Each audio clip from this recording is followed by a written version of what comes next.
लालू यादव जिंदाबाद जिंदाबाद जिंदाबाद तेजस्वी भैया जिंदाबाद जिंदाबाद जिंदाबाद लालटेन छाप जिंदाबाद जिंदाबाद जिंदाबाद आरजेडी जिंदाबाद जिंदाबाद जिंदाबाद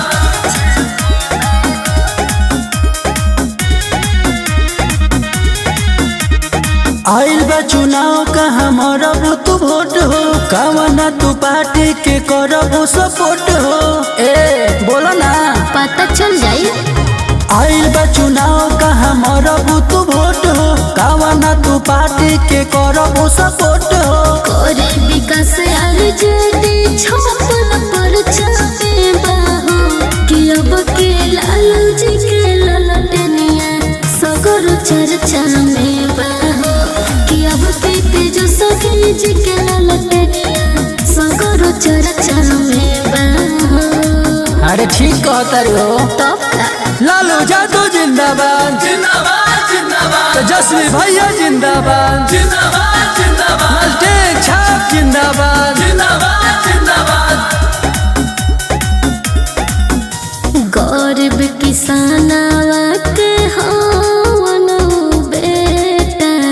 हाँ हो तेजस्वी जी जैसन हम देखनी ना नेता। युवा के जान हवन हाँ हो लागत बदल देबो पूरा बिहार के का होई अब की हो बलटू कुमार के माई बहन के योजना चलैले सरचा में बाहो कि अब के लालू जी के ललटनिया सगर चर्चा में बाहो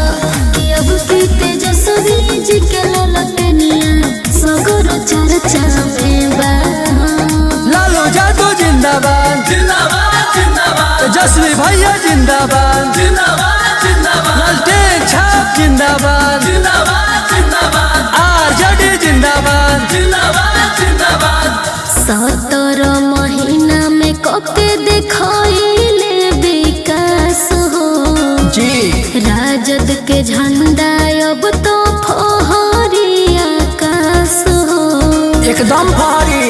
आरजेडी के झंडा लहरे चलो तो पेन्हा दिया जतवा के ताज हो धीरज धमाल कहे मुकेश राज हो करत करत बराबरी सभे खर्चा में बहो